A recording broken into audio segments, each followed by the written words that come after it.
श्रीमद कुंज विहारणे नमः। श्री स्वामी हरिदास विजय तीर्थराम, श्री युगल सरकार, सदगुरुदेव और आप सभी रसिक भक्त वृंदों के श्री चरणों में दास का साष्टांग दंडवत प्रणाम। आज श्रीमद् भागवत महापुराण के दशम स्कंद के अंतर्गत 31वां अध्याय गोपी गीत। गोपियां विरह वेश में गाने लगी, प्यारे तुम्हारे जन्म के कारण बैकुंठ आदि लोकों से भी ब्रज की महिमा बढ़ गई है।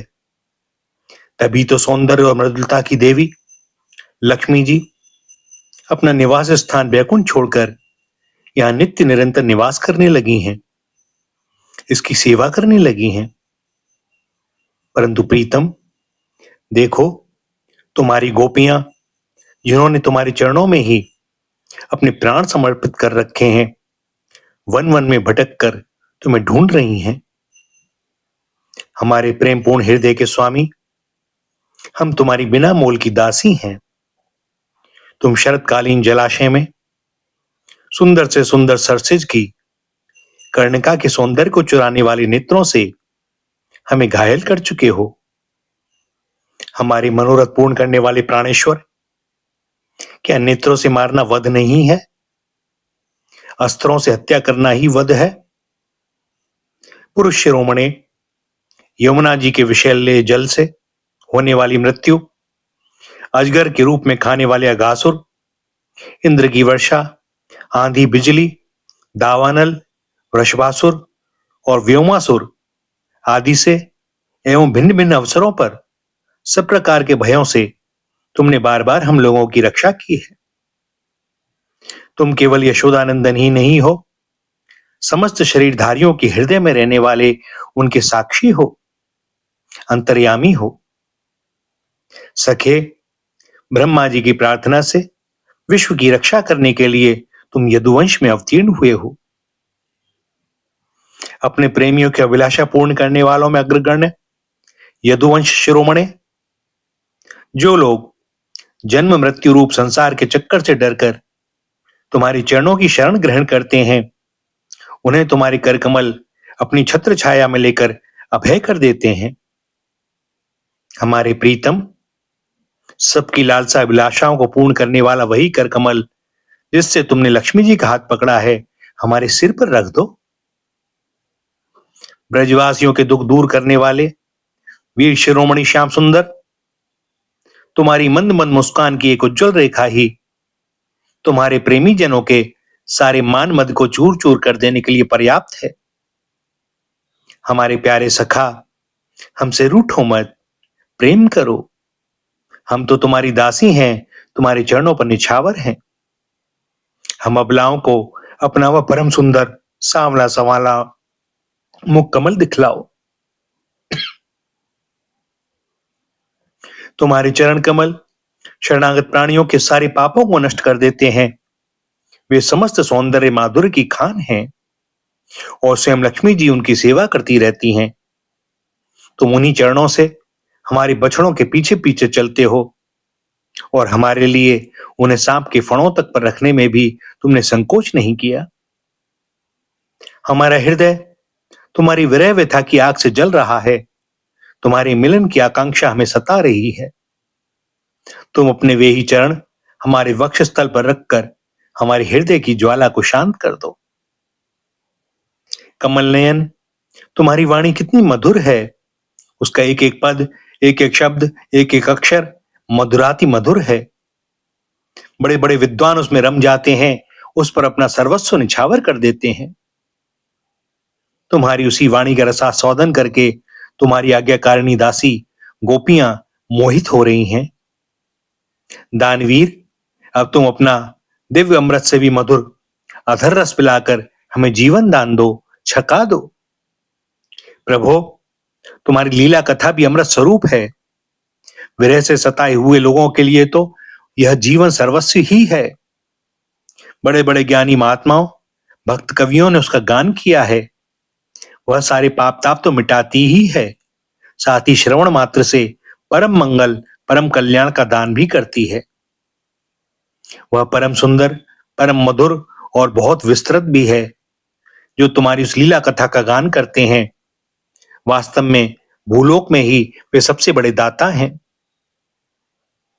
प्यारे, एक दिन वह था जब तुम्हारी प्रेम भरी हंसी और चितवन तथा तुम्हारी तरह तरह की क्रीड़ाओं का ध्यान करके हम आनंद में मग्न हो जाया करती थीं। उनका ध्यान भी परम मंगलदायक है। उसके बाद तुम मिले, तुमने एकांत में हृदय स्पर्शी ठिठोलियां की, प्रेम की बातें कहीं। हमारे कपटी मित्र, अब वे सब बातें याद आकर हमारे मन को शुद्ध किए देती हैं। हमारे प्यारे स्वामी, तुम्हारे चरण कमल से भी सुकोमल और सुंदर हैं। जब तुम गौ को चराने के लिए व्रत से निकलते हो, तब यह सोचकर कि तुम्हारे वे युगल चरण कंकड़, तिनके और कुछ कांटे गड़ जाने से कष्ट पाते होंगे, हमारा मन बेचैन हो जाता है। हमें बड़ा दुख होता है। दिन ढलने पर जब तुम वन से लौटते हो, तो हम देखती हैं कि तुम्हारे मुख कमल पर नीली नीली अलकें लटक रही हैं और गौ के खुर से उड़ उड़कर घनी धूल पड़ी हुई है। हमारे वीर प्रीतम, तुम अपना वह सौंदर्य हमें दिखा दिखाकर हमारे हृदय में मिलन की आकांक्षा, प्रेम उत्पन्न करते हो। प्रीतम, एकमात्र तुम ही हमारे सारे दुखों को मिटाने वाले हो। तुम्हारे चरण कमल शरणागत भक्तों की समस्त अभिलाषाओं को पूर्ण करने वाले हैं। स्वयं लक्ष्मी जी उनकी सेवा करती हैं और पृथ्वी के तो वे भूषण ही हैं। आपत्ति के समय एकमात्र उन्हीं का चिंतन करना उचित है, जिससे सारी आपत्तियां कट जाती हैं। कुंज बिहारी, तुम अपने वे परम कल्याण स्वरूप चरण कमल हमारे वक्षस्थल पर रखकर हृदय की व्यथा को शांत कर दो। वीर शिरोमणे, तुम्हारा अधरामत मिलन के सुख को, आकांक्षा को बढ़ाने वाला है। वह विरहजन्य समस्त शोक संताप को नष्ट कर देता है। यह गाने वाली बांसुरी भली भांति उसे चूमती रहती है। जिन्होंने एक बार उसे पी लिया, उन लोगों को फिर दूसरों और दूसरों की आसक्तियों का स्मरण भी नहीं होता। हमारे वीर, अपना वही अधरामत हमें वितरण करो, पिलाओ। प्यारे, दिन के समय जब तुम वन में विहार करने के लिए चले जाते हो, तब तुम्हें देखे बिना हमारे लिए एक क्षण युग के समान हो जाता है। और जब तुम संध्या के समय लौटते हो तथा घुंघराली अलकों से युक्त तुम्हारा परम सुंदर मुखारविंद हम देखती हैं, उस समय पलकों का गिरना हमारे लिए भार हो जाता है और ऐसा जान पड़ता है कि नेत्रों की पलकों को बनाने वाला विधाता मूर्ख है। प्यारे श्याम सुंदर, हम अपने पति पुत्र, भाई बंधु और कुल परिवार का त्याग कर, उनकी इच्छा और आज्ञाओं का उल्लंघन करके तुम्हारे पास आई हैं।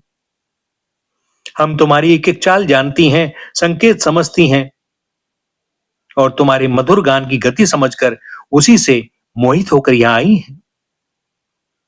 कपटी, इस प्रकार रात्रि के समय आई हुई युवतियों को तुम्हारे सिवा और कौन छोड़ सकता है। प्यारे, एकांत में तुम मिलन की आकांक्षा, प्रेम भाव को जगाने वाली बातें करते थे, ठिठोली करके हमें छेड़ते थे। तुम प्रेम भरी चितवन से हमारी ओर देखकर मुस्कुरा देते थे और हम देखती थीं तुम्हारा वह विशाल वक्षस्थल, जिस पर लक्ष्मी जी नित्य निरंतर निवास करती हैं। तब से अब तक निरंतर हमारी लालसा बढ़ती ही जा रही है और हमारा मन अधिकाधिक मुग्ध होता जा रहा है। प्यारे, तुम्हारी यह विभक्ति ब्रजवासियों के संपूर्ण दुख ताप को नष्ट करने वाली और विश्व का पूर्ण मंगल करने के लिए है। हमारे हृदय तुम्हारे प्रति लालसा से भर रहा है। कुछ थोड़ी सी ऐसी औषधि दे दो जो तुम्हारे निज जनों के हृदय रोग को सर्वथा निर्मूल कर दे। तुम्हारे चरण कमल से भी सुकुमार हैं। उन्हें हम अपने कठोर स्तनों पर भी डरते डरते बहुत धीरे से रखती हैं कि कहीं उन्हें चोट ना लग जाए। उन्हीं चरणों से तुम रात्रि के समय घोर जंगल में छिपे छिपे भटक रहे हो। क्या कंकड़ पत्थर आदि की चोट लगने से उनमें पीड़ा नहीं होती? हमें तो उसकी संभावना मात्र से ही चक्कर आ रहा है। हम अचेत होती जा रही हैं। श्री कृष्ण, श्याम सुंदर, प्राणनाथ, हमारा जीवन तुम्हारे लिए है। हम तुम्हारे लिए जी रही हैं, हम तुम्हारी ही हैं। भैया यहाँ पर दशम स्कंद का 31वां अध्याय समाप्त होता है और दास को अनुमति दें आज के लिए वाणी को विराम देने की। आगे श्री हरि की जैसी जो इच्छा। श्री राधा, श्री राधा, श्री राधा।